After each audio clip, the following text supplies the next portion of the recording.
I was peeling potatoes when she walked in wearing my apron. Not just any apron, my mother's. The one she hand-stitched the summer I got married. The one I'd folded away neatly in the drawer every year since, untouched. I froze. My hand hovered over the peeler, halfway through a Yukon Gold. "Oh, I hope you don't mind," Jenna said with a sugary voice, tying the apron around her waist like it was hers. It was just lying around.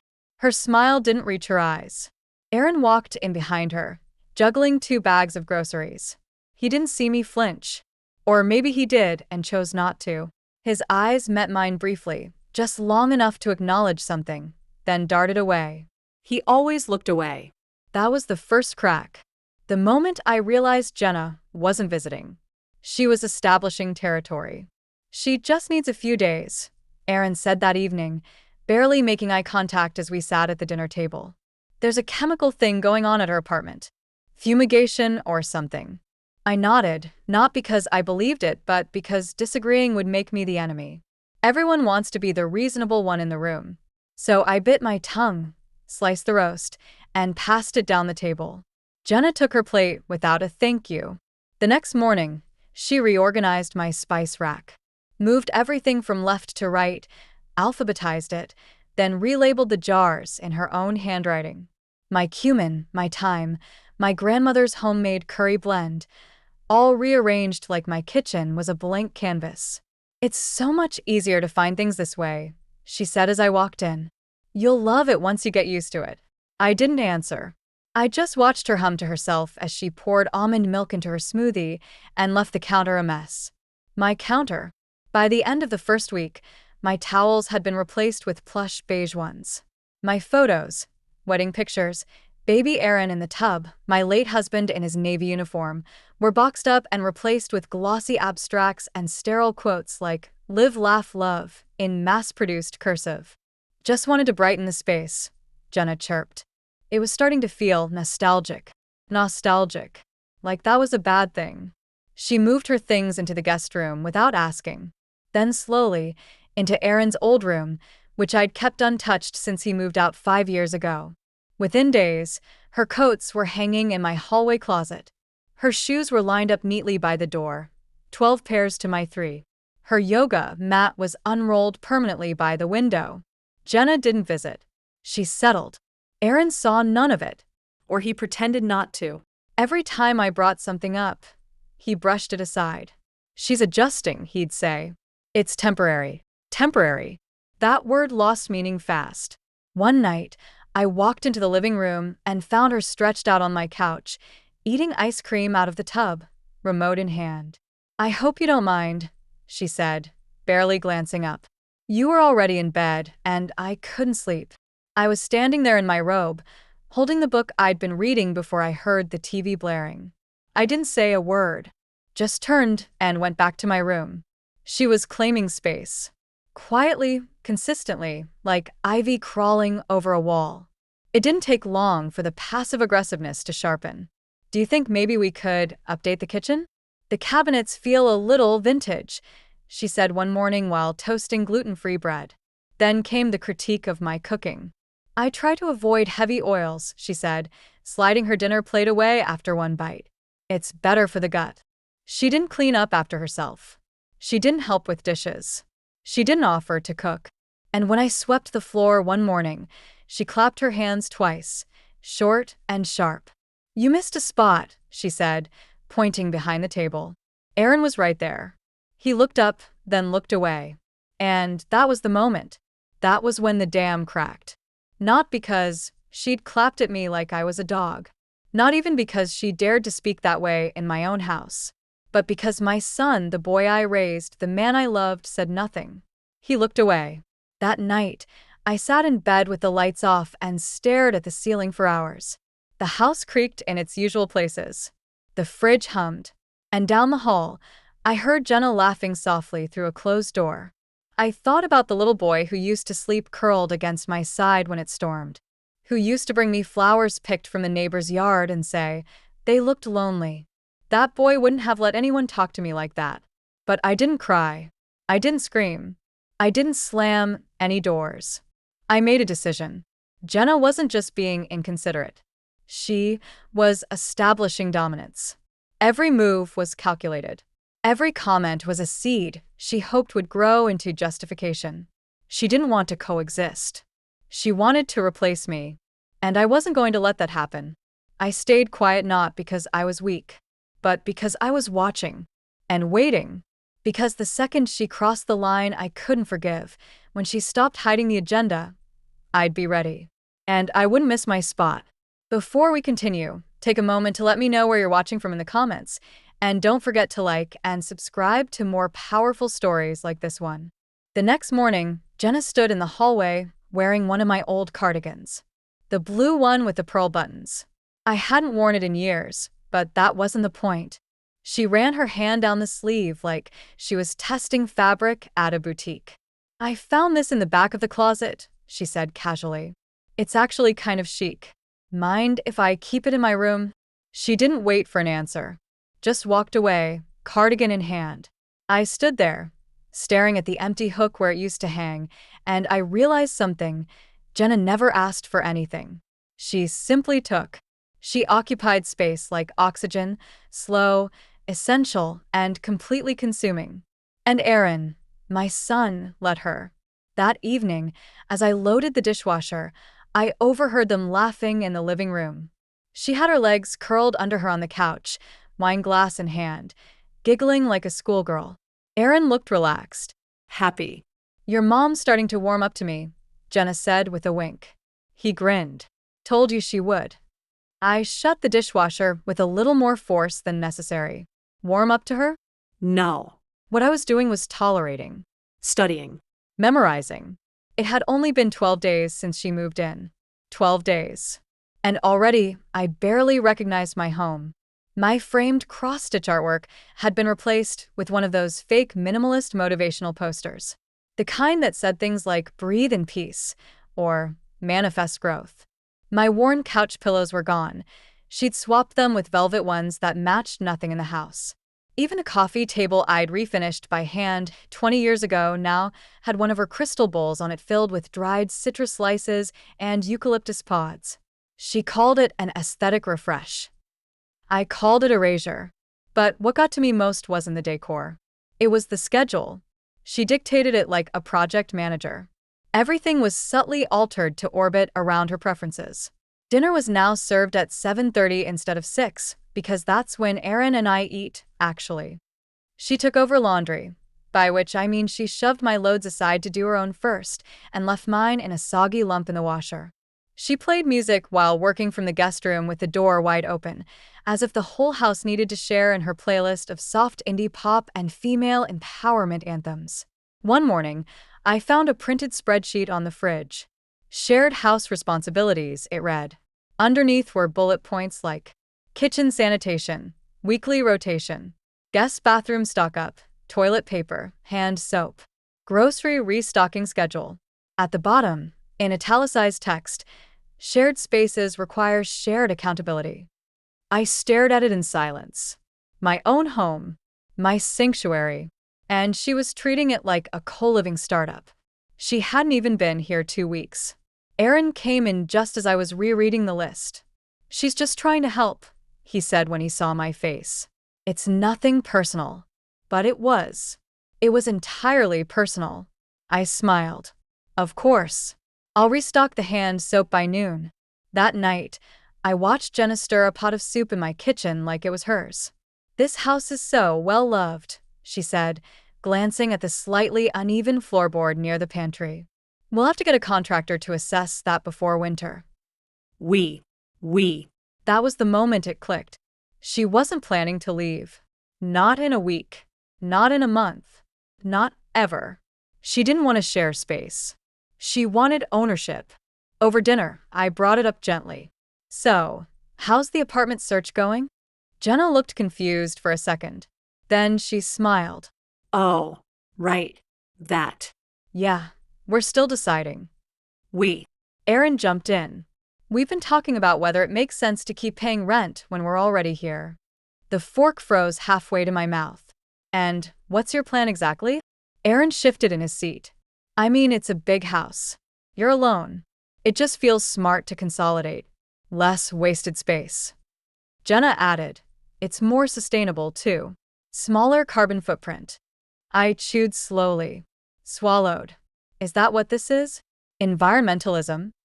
She laughed. Don't make it sound so sinister. I set down my fork. And here I thought it was temporary. Aaron gave me that look. Half apologetic, half pleading. Just think about it, Mom. It could work. We help around the house.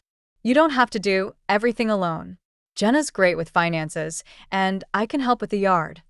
You haven't touched the yard since high school. He blinked. Jenna cleared her throat. I just think we all want what's best for the family, she said, her voice suddenly syrupy. I excused myself from the table. In my room, I locked the door, opened my bottom drawer, and pulled out the fireproof box with all my documents, my deed, my will, my savings bonds, everything that meant something. I checked the papers. They were all still there. But for the first time in years, I felt the urge to move them. To protect them. That night, while Jenna sang softly in the shower and Aaron scrolled through his phone in the living room, I took the box into the garage and placed it deep in a tote marked holiday decorations. I buried it under tinsel, wreaths, and a broken ceramic Santa I'd kept out of guilt. Then I closed the lid and slid the tote behind the old water heater. Somewhere I knew no one would go. Not yet, anyway. Because something told me I was going to need it soon. It started with whispers. Late at night, behind closed doors, I would pass by Aaron's old bedroom, now their bedroom, and hear Jenna's voice low and controlled. Occasionally his louder, stressed. But then her tone would soften, like honey poured over poison. I couldn't make out most of the words, but I caught pieces. She's watching me. She's always in the way. And once, this one I'll never forget. If she gets sick or something, we could just, pivot the plan. What plan? I stood in the hallway, gripping my tea mug so tightly my knuckles turned white. That sentence played on a loop in my head for days. That week, I became invisible. Jenna stopped pretending. She didn't say good morning anymore. She didn't ask if I needed anything from the store. She barely acknowledged me unless Aaron was nearby. Then she'd drape herself across him like a blanket, press a kiss to his temple, and laugh at whatever he said, even when it wasn't funny. She started walking around barefoot. Not in a relaxed way. In a territorial way. Leaving her shoes in the entry, her robe hanging off the stair railing, her half-finished drinks on the windowsills. She didn't live here. She occupied it. Then came the email. It was a Wednesday afternoon. I was paying bills when I noticed the guest room door slightly ajar. She'd left her laptop open. I shouldn't have looked. But my gut told me to. I didn't touch anything. Just stepped close enough to see the screen. It was an email draft. Not sent. Not addressed. But written. Subject: co-ownership proposal. Dear Aaron, I've done a little research, and there's a way we can add both our names to the property title without causing disruption to your mother. It's simply a legal adjustment, one that ensures security for us long-term. It's not about excluding her, just making sure we're legally protected. I stopped reading. I stepped away. My pulse thundered in my ears. Legally protected? From what? From me? That night, I didn't sleep. I kept thinking of my fireproof box buried under the ceramic Santa. I played through worst-case scenarios. Aaron signing something without reading it, Jenna forging a document, an accident with me suddenly out of the picture. I decided to act. The next morning, I emailed my lawyer. Subject line: urgent, property questions. Asked for a private consultation, just to understand what protections I still had, what loopholes someone like Jenna could exploit. He replied within an hour. Come in tomorrow at 10 a.m. Bring everything. I made copies of every important document that night. The deed, the will, my old life insurance papers. I slipped them into a folder and tucked it in my purse. But before I went to bed, I opened the spice cabinet. Everything was back in alphabetical order. Again. I had already reorganized it myself the night before. Put everything in the layout I liked. Chili flakes near the stove, cinnamon above the toaster, thyme in front because I used it most. She'd changed it back. On purpose. It was a power play. Not just an organizational quirk. And it told me something critical. Jenna wasn't just after comfort. She was after control. The lawyer's office was cool and quiet, the walls lined with degrees and polite art. A world away from the battleground my house had become. Mr. Lansing greeted me like an old friend. We'd worked together years ago when I refinanced the mortgage after my husband passed. He reviewed everything slowly, carefully, nodding as he read. Then he leaned back in his chair and said, "Your ownership is ironclad. No one can change that unless you sign something giving it away." "And if I never sign anything?" I asked. "Then it stays yours." "Entirely." I nodded. "However," he continued, "if someone tried to manipulate your son into pressuring you, or worse, forge something, we'd need proof." I slid the printed email draft across his desk. I had taken a photo of it with my phone, just in case. His brow furrowed. "This wasn't sent." No. "Smart of you to capture it anyway." He paused. "If she's making moves behind the scenes, I'd recommend documenting everything. Emails, voicemails, even conversations. Keep a log. Date and time." "I've already started," I said. He smiled, surprised. "You're ahead of most people who come in here, you know that? I've been living with her. You get sharp when your instincts scream at you daily." He leaned forward. "One more thing. If she's trying to isolate you from your son financially or emotionally, that's abuse. Not physical, but manipulation is just as dangerous." I swallowed hard. That word felt too accurate. When I returned home, the house was too quiet. The kitchen smelled of burned toast. Jenna's laptop was gone. Aaron's shoes weren't by the door. I moved through the room slowly. Then I saw it. On the dining table, a thick folder, labeled in Jenna's handwriting, "Joint planning documents."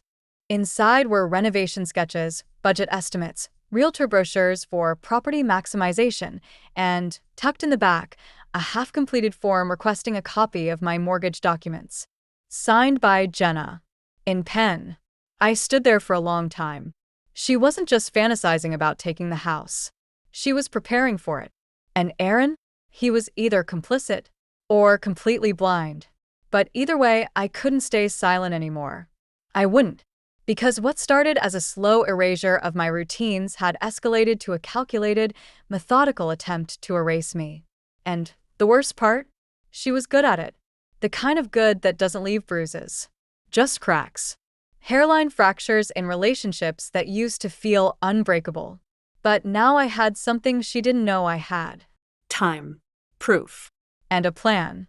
By the time Aaron came home that evening, I had already moved the joint planning documents into my room, scanned every page, and uploaded them to a secure folder my lawyer helped me set up that morning.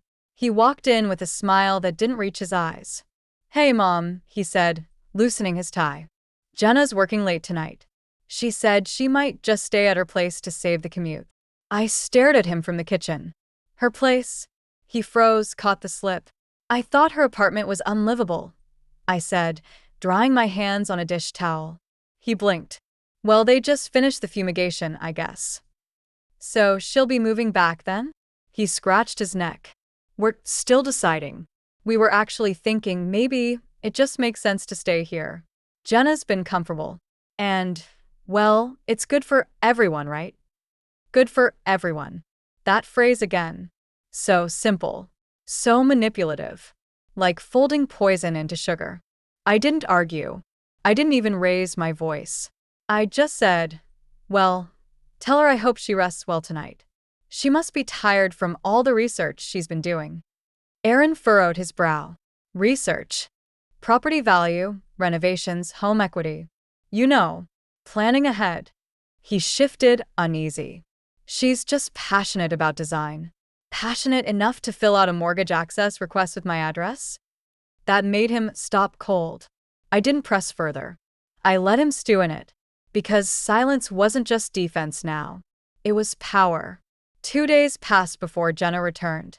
She swept into the house like she hadn't skipped a beat, set her handbag down on the entry table, the one she bought without asking, kicked off her heels, and opened the fridge like she was checking her own inventory. "Miss me?" she asked with a smirk. I didn't answer. She poured herself a glass of wine and leaned against the counter, watching me slice carrots. "I think we should repaint the dining room. Something fresh, like sage green." I didn't look up. "I like the color it is." She shrugged. "It's just tired. Kind of like this house." I finally turned and met her gaze. "Then why are you still here?" Her face didn't move for a second, frozen like glass. Then she smiled. "Because I care about this family." I kept chopping. Let her talk. Let her overplay her hand. That night, I watched her from my bedroom window. She stood outside in the backyard, talking on the phone under the patio light. Her voice was muffled, but I could read her body language. Agitated. Calculating. The next morning, I checked the trash. Shredded papers. Little pieces with my handwriting. A section of a recipe I'd written for Aaron years ago. The corner of an old birthday card. A sliver of a photocopied deed. She wasn't careless. She was testing me. Seeing what I'd notice. And I noticed everything. That afternoon, I called my lawyer and asked the question I'd been avoiding. What happens if she claims I'm unstable? There was a pause. "Why do you think she might?" I told him everything. The way she whispered about my memory in front of Aaron. How she rearranged my belongings when I wasn't looking. How she'd started doing things twice, then acting like I forgot she already had. He sighed. "It's called gaslighting. It's a classic pattern. If she's preparing to push a claim of mental decline, you'll need to act preemptively." Meaning, a medical record. A signed, dated statement from your doctor confirming you're of sound mind. Do it now before it becomes necessary. That way, if anything ever comes up, you're protected. I booked the appointment that same day. The appointment went smoothly. Dr. Anders had known me for years. I told him, plainly, what I was experiencing. "I just want peace of mind," I said. Proof. "Just in case." He nodded. "You're sharp as ever. No signs of decline, but I'll get it on paper." He handed me a signed mental health evaluation 2 days later. I made 5 copies. 1 for my lawyer, 1 for my safe, and 3 hidden in places only I knew, behind the linen closet panel, in the piano bench, and taped beneath the dining room table. Let Jenna play. I had my game pieces, too. Then, the test came.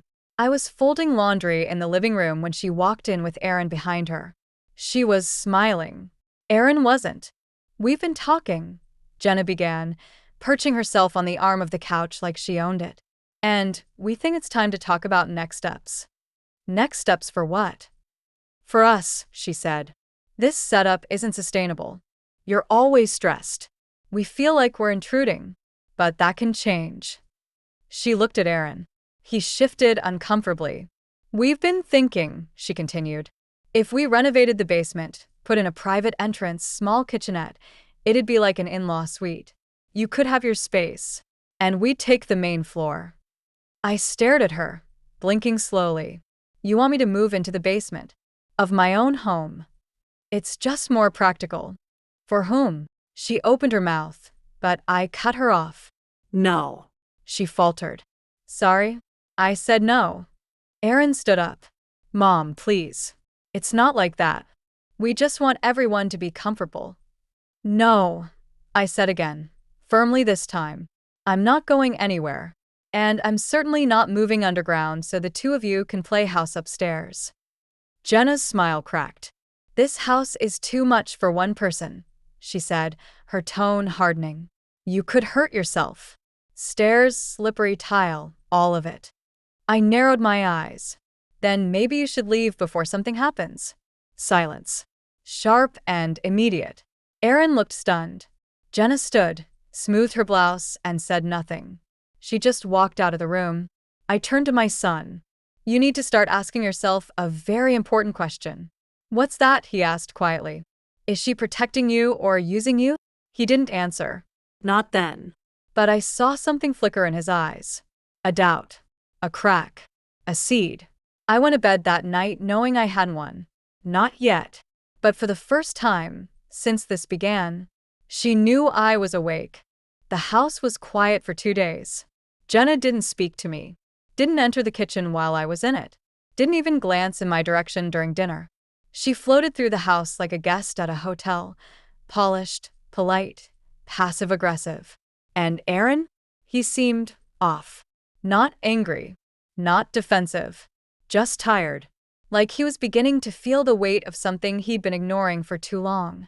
He'd leave early, come home late. I'd hear him sigh behind closed doors. One night, I caught him standing in the backyard, staring at nothing, hands shoved deep in his pockets. But Jenna? Jenna was planning something. I could feel it in my bones. The way a mother senses a coming storm before the clouds appear. I just didn't know what it was until Saturday morning. I was in the garden, pruning my dahlias, when I heard the front door swing open. "Mom," Aaron's voice rang out, too loud, too shocked to be anything but trouble. I turned, wiping my hands on my apron. He stood in the doorway, eyes wide, jaw slack. Jenna was behind him, smiling softly. Her hand rested on her stomach. "I'm pregnant," she said, eyes locked on me. The world tilted. I stared at her, the shears suddenly heavy in my hand. Aaron stepped forward. "We just found out. She took a test this morning." I didn't want to say anything too early, she added. "But it's confirmed." She looked serene, glowing even, but not with joy, with triumph, the kind of glow that comes from a plan finally locking into place. Aaron rushed toward me and hugged me before I could react. "Isn't it amazing? You're going to be a grandmother." I nodded numbly. Amazing. But inside, my thoughts were racing. A baby changes everything. It rewrites the narrative, reframes the house, rebrands the intruder as family. And more importantly, it makes her untouchable. Because who evicts a pregnant woman? That night, they ordered Thai food. Jenna insisted we all eat together. "For bonding," she said sweetly, rubbing her stomach. She served herself first, then Aaron. Then she looked at me and said, "We've been talking, maybe we should raise the baby here. At least until things stabilize." Aaron nodded. "Makes sense. I mean, why uproot when we already have the space?" I forced a smile. "Plenty of space." Jenna leaned in. "And with your help, we'll be fine. You're so nurturing. A real matriarch." I chewed my food slowly. "Glad to know I have a role again." She laughed like I was joking. But I wasn't. That night, after they went to bed, I opened my planner and began a new list. A separate one from my document log. A timeline of her pregnancy claims. Date of announcement. Behavior. Statements. Inconsistencies. I didn't believe her. Not because I didn't want a grandchild, but because something felt off. She hadn't stopped drinking coffee. She still used her electric blanket on high. And I'd seen her carry a box of books up the stairs without hesitation. No fatigue. No nausea. No changes in appetite.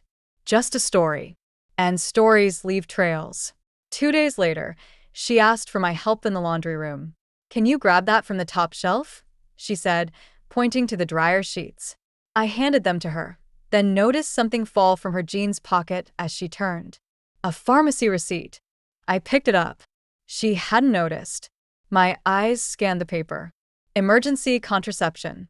Plan B. Purchase date. 3 days before pregnancy announcement. My blood ran cold. I folded the receipt and slipped it into my apron pocket. She turned around, noticed me holding something, and smiled a little too quickly. "Everything okay?" I nodded. "Just checking the washer." She walked out humming. And just like that, I had her. She wasn't pregnant. She was playing the longest con of all, using motherhood as a shield, a bargaining chip, a guilt weapon. She wanted security, protection, emotional leverage. And now, she thought she had it. But she underestimated me. Because I didn't just feel betrayed. I felt awake. The next morning, I waited until Aaron left for work. Jenna came into the kitchen, hair perfectly curled, silk robe tied too tight to be casual. She poured herself a coffee and leaned against the counter. "I think I'm going to paint the nursery yellow. Gender neutral." I took a slow sip from my mug. Funny, that's not what the pharmacy receipt says. She stiffened. Excuse me? I reached into my pocket and placed the crumpled paper on the table between us. Her eyes flickered. Just for a second. Then she laughed. You went through my pockets? You dropped it. I picked it up. She folded her arms. So what? I didn't know I was pregnant then. I tilted my head. But you told Aaron you suspected for a week before you announced it. This receipt is 3 days before that. She opened her mouth, closed it. I leaned in. You've been playing chess in my house, Jenna. But I built the board. She went quiet, silent in a way that told me the mask had cracked, if only for a breath. Then she stood up, collected her mug, and said, Aaron will never believe you. I smiled. He doesn't have to. And that's when I knew I wasn't just surviving anymore. I was preparing for checkmate. The morning after I laid the receipt on the table, everything shifted. Jenna stopped pretending. No more syrupy greetings. No more fake compliments. No more, oh, I'm just trying to help smiles. She passed me in the hallway like I was a stranger. A ghost. Like I no longer fit into her story now that I had seen behind the curtain. She didn't even deny it. Because she didn't have to. She thought she still had Aaron. She thought the bond between us was too fractured to recover, and maybe, for a while, it had been. But now? Now I had something stronger than doubt. I had proof. I just needed to use it wisely. That afternoon, I visited my lawyer again. I handed him the receipt Jenna had dropped and walked him through the full timeline, her sudden announcement, the inconsistencies, the lie that unraveled the moment it was scrutinized. He read silently, then leaned back in his chair. This changes everything, he said. She used a false pregnancy to delay an eviction, to influence Aaron, to lock herself into my home and paint herself as a victim if I pushed back. He nodded slowly. We have a pattern now. Gaslighting, emotional manipulation, fraudulent intent. This gives us the right to serve her. I looked at him directly. Let's proceed. He didn't hesitate. You'll have the notice in hand tomorrow. That night, Jenna cooked dinner. An entire roast, sweet potatoes, salad, her version of domestic performance art. Aaron came home and looked surprised to see the table set. She said she wanted to celebrate, he told me later. Celebrate what? She didn't say. Just told me to be home by 7. When we sat down, Jenna raised her wine glass and said, to family. To growth. To our future. I raised my glass too, but not for her toast. I was raising it to the end. The last time she'd manipulate my table. Aaron ate slowly, distracted. He kept glancing at me. I could see the questions behind his eyes, the way he was starting to pull back from her orbit. That's how it always starts, with hesitation. And then comes clarity. After dinner, I cleared the dishes. Jenna sat on the couch scrolling her phone, Aaron beside her, quiet. As I rinsed a plate, I heard her say, we should start planning the registry. No rush, Aaron replied. I dried the plate. Waited. Then she said, I've been thinking maybe it's time your mom stepped back a little. Gave us space. Space. She's always here. Always watching. Always interfering. I dried my hands and stepped into the living room. I can't hear you, I said. Jenna didn't flinch. She turned cool as ever and said, then maybe it's time we all started being honest. I looked at Aaron. Do you believe her? He hesitated. Do you believe she's pregnant? He blinked. I mean, she took a test. Did you see it? She told me. Did you see it? He didn't answer. And that was enough. I turned back to Jenna. Enjoy your evening. Then I went to bed. Because tomorrow, it would all begin. The next day, I received the notice in a manila envelope, courtesy of my lawyer. Clean. Professional. Ironclad. 30 days to vacate. No loopholes. No room for manipulation. But I didn't hand it to her right away. I waited. I let her feel comfortable. Let her believe the storm had passed. And then the opportunity arrived on a silver platter. Aaron was working late. Jenna was in the backyard, sipping tea by the patio heater, scrolling through house renovation ideas on her tablet. I walked outside and placed the envelope on the table beside her cup. She looked at it, then up at me. "What's this?" "Your countdown," I said. She opened the envelope. "Read the words." Then laughed, short, hard, humorless. "You're evicting me?" "Yes." "You can't do that. I'm family. You're not my daughter. You're not my tenant. And you're not pregnant." Her face changed just for a second. "You have no proof." I stepped forward. "Actually, I do." I placed a copy of the pharmacy receipt on the table, face up. Then another document, a log of every statement she'd made about the pregnancy, every inconsistency, and the notarized mental health record from my doctor. She stared at the papers. Silent. Then, with venom in her voice, "Aaron will never forgive you." I leaned closer. "Aaron's already halfway gone. And when he finds out what you did, you'll be lucky if he speaks your name again." She stood so fast her chair tipped. "You're going to regret this." I smiled. "I already regret letting it go this far." She stormed inside, slammed the door so hard the glass rattled. I didn't flinch. Not anymore. That night, Aaron came home to find Jenna packing. He looked at the suitcase. Then at me. "She's leaving." "She was served today." Why? I didn't answer. I handed him the envelope with the documents, everything. The proof, the receipt, the timeline, the false claims, the gaslighting. He read it silently, his hands shaking by the second page. She told me he stopped. His jaw clenched. "She lied," I said. He sat down on the couch like his legs couldn't hold him anymore. I waited, heart pounding. I wasn't trying to win. I just wanted him to see. Finally, he whispered, "She played me." I sat beside him. "She played both of us." He buried his face in his hands. "I'm sorry, Mom." I placed a hand on his back. "Now you know." And knowing, that was the beginning of everything. The next 48 hours were silent, but not in a peaceful way. In a charged, storm on the horizon kind of way. Jenna barely spoke. She moved through the house like a trapped animal, pacing, snapping, slamming drawers harder than necessary. She'd turn lights on and leave them, crank the heat during the day, then complain about the electric bill. She was unraveling, but pretending she wasn't. And Aaron? He was broken open. I'd never seen him so quiet. Not even as a child.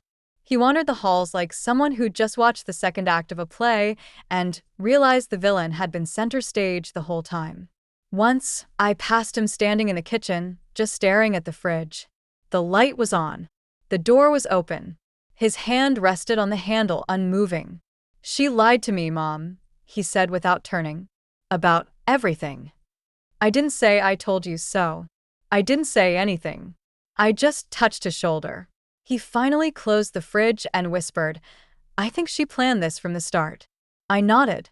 "She did." He looked down. "And I brought her here. I opened the door for her." "You didn't know." "I should've." "No," I said gently. "You trusted someone you loved. That's not weakness. That's being human." He nodded slowly, but I could see he hadn't forgiven himself. Not yet. The day before Jenna was supposed to leave, she made her move. I was in the garden again, watering my petunias, when I heard the sound, glass shattering. I ran inside and found her in the living room, staring at the floor. A photo frame had fallen. My wedding photo. Face down. Cracked. "I was cleaning," she said, eyes too wide. "You don't clean." She stepped back, hands up. It slipped. Aaron entered from the hallway. "What's going on?" "She broke it," I said. "It was an accident," she snapped, voice rising. "Right," I said, crouching to collect the shards. "Just like the time you accidentally shredded my recipe book. Or moved my will to a different drawer." Her eyes narrowed. "Are you accusing me of something?" "I'm acknowledging a pattern." Aaron looked between us, brow furrowed. Then she turned it on. The tears. Big, dramatic, breathy sobs. "I can't take this anymore.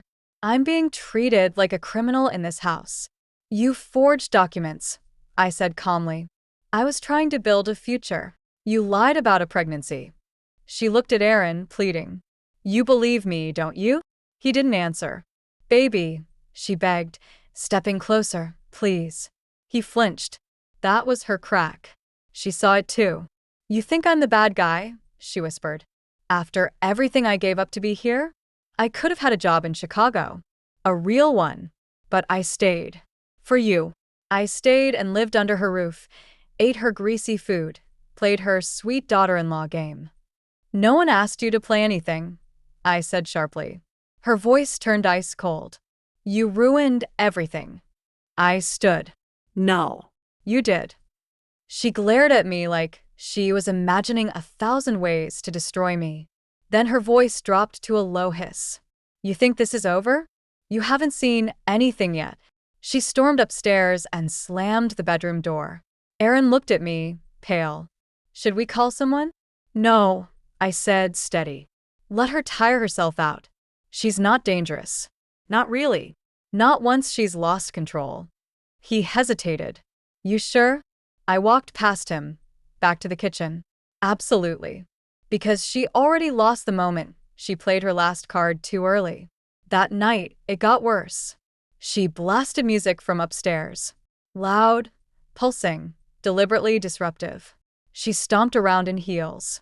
At one point, she even lit incense that set off the hallway smoke detector. Aaron unplugged it and stood there in silence, the plastic shell dangling from the ceiling in his hand. This is insane, he said softly.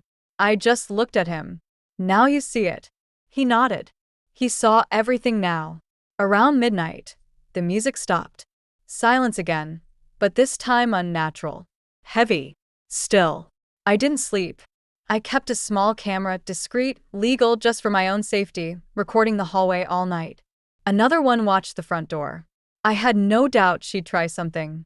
And she did. At 3:17 a.m., she crept downstairs with 2 garbage bags. I watched from my darkened bedroom window as she tossed them in her car, slammed the trunk, and peeled off into the night. Gone. I waited. In the morning, I found the guest room almost empty. Drawers cleared. Closet bare. And on the pillow, a note. In pink gel pen. Congratulations. You win. Hope it's worth it. I folded the note once, then again, and dropped it in the trash. Aaron found me in the kitchen later. She's gone? I nodded. She didn't say anything to me. Good. She just left. She knows she's beat. He rubbed the back of his neck. Part of me wishes she'd screamed one more time. Said something. Anything. She already said too much. He sat down at the table and stared at the empty coffee mug she used to leave there every morning. The one she never cleaned. The one she insisted was just part of her routine. I feel like an idiot, he said. You were in love. I was in denial. I placed a fresh cup of coffee in front of him. Doesn't matter now. She's gone. What matters is what you do next. He looked up. I want to fix this. Then stay. You still want me here? I paused. Then, yes. But this time, we make rules. He smiled faintly. Can I start by painting over the guest room? I don't want to look at that wallpaper ever again. I smiled back. Be my guest. We sat there just breathing. The house felt lighter. But we both knew she wasn't gone for good. Not yet. The house was different. Lighter. Calmer. Quiet. But not the strained, quiet Jenna brought. This was the kind of silence that felt earned. Like an exhale after holding your breath too long. Aaron and I fell into a gentle rhythm again. He painted the guest room the same soft blue it was when he was a teenager. Every stroke felt like a layer of her was being scrubbed off the walls. He even pulled up the rug Jenna bought, called it pretentious and itchy. We laughed, and for the first time in what felt like years, it sounded like home again. The tension began to thaw. He started leaving his door open at night, cooked breakfast, asked how my day was. One morning, he even made my favorite oatmeal just the way I like it, brown sugar, no raisins. Figured it was time to take care of you for once, he said. I didn't say anything, just nodded. Because the truth is, when your child comes back from a place you thought they were lost in, you don't question the pace. You let the small things speak. But just when I thought it was over, when I started to breathe freely again, she came back. Not in person. In paper. A cream-colored envelope showed up in the mailbox one Thursday afternoon, tucked between grocery store ads and utility bills. No return address. But I knew the handwriting. I opened it at the kitchen table. Alone. Inside was a single sheet of paper. Typed. Due to the psychological trauma endured while residing in a shared property, I am seeking damages for unlawful eviction, loss of housing stability, and emotional distress. My attorney will be in contact shortly. No name. Just a digital signature, JS. I didn't blink. Didn't curse. Didn't cry. I just picked up the phone and called my lawyer. He called back 15 minutes later, already one step ahead. She's bluffing, he said. This isn't a formal suit, it's a scare tactic. Trying to see if you'll offer a settlement to avoid legal drama. I won't. Good, he said. Because even if she tries to escalate, she'll lose. I sent in the envelope and its contents, just in case. Then I poured myself a cup of tea and sat by the window while the kettle still hissed behind me. She wasn't done trying, but she was done winning. 2 days later, Aaron found out about the letter. Not from me. He saw a copy of it on my lawyer's desk when he came with me to sign some paperwork. She contacted you again? He asked after we got back home. Yes. When were you going to tell me? When it mattered. He looked hurt for a second, but then nodded. I get it. He stood by the window where I'd sat with my tea just days before. You think she'll actually sue? No. You think she'll come back? I took a long breath. She might try, but she won't stay. He turned to me slowly. And if I'd believed her all the way through? If I'd gone along with the pregnancy, the house, the lies, would you have still helped me after it all fell apart? I looked at him, really looked. Yes. Even after everything? You're my son, I said. I never stopped loving you. I just started protecting myself. He closed his eyes. I don't deserve that. You don't get to decide that. That's not how love works. He exhaled slowly, like he'd been holding that breath for months.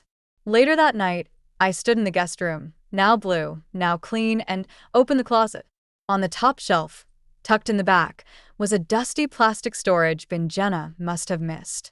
I pulled it down, opened it carefully. Inside were remnants of her plan, color swatches for kitchen renovations, old receipts, printed out joint account applications, and a mock wedding registry dated for a year from now, filled with designer strollers and gold-plated baby monitors. She'd been planning a family that never existed, all as leverage, as narrative armor, as a trap. I sifted through the documents, pulled out anything with my name or Aaron's on it, and fed them through the shredder. Then I took the rest outside and tossed it into the fire pit. No ceremony. No words, just paper turning to ash. The next morning, I did something I hadn't done since before she moved in. I opened all the windows. Let fresh air flow through every hallway, every room, every crevice her perfume had once clung to. The stale scent of manipulation gave way to lilac, to rosemary, to sunlight. I scrubbed the floors, washed every bedsheet, reorganized my spice rack, my way. Then I took out my folder of documents, newly updated will, notarized deed, medical records, and placed them in a new safe I had bolted into the wall behind the hallway bookshelf. This time, I didn't hide them out of fear. I protected them out of wisdom. That Sunday, Aaron came to me with something in his hand. A small wooden box. I found this in my old closet, he said. Do you remember it? I opened it. Inside was a folded note I'd written him before his high school graduation. A small photo of us in front of the garden. And a pressed marigold, his favorite flower as a boy. I kept it all these years, he said. Even when I forgot how much it meant. He handed it to me. I want you to have it now. I think I understand what it really means. I looked up at him, a man who had been broken down and was still rebuilding. Thank you, I said. We sat together in the garden that evening, just like we used to. No noise. No tension. Just the sound of wind rustling through leaves and the occasional hum of bees over the blossoms. He looked at me and asked, Do you think she'll ever stop? No, I said. People like Jenna don't stop. They just move on to their next target. He nodded slowly. I hope she never finds someone as patient as you. I smiled faintly. If she does, I hope they're smart enough to see her coming. That night, I got one last message. An anonymous email. You think you've won, but this isn't over. I blocked the sender, deleted the message, cleared the trash folder. Then I closed my laptop and locked the door. Because she was wrong. It was over. Not with revenge. Not with drama. But with a locked door, a clean house, And peace. real peace. Earned peace. What would you have done in her shoes? Would you have evicted Jenna sooner, or waited like she did? Let me know your thoughts in the comments. And if this story hit you hard, check out the next one right here. Trust me, you don't want to miss it. Make sure to like, subscribe, and turn on notifications.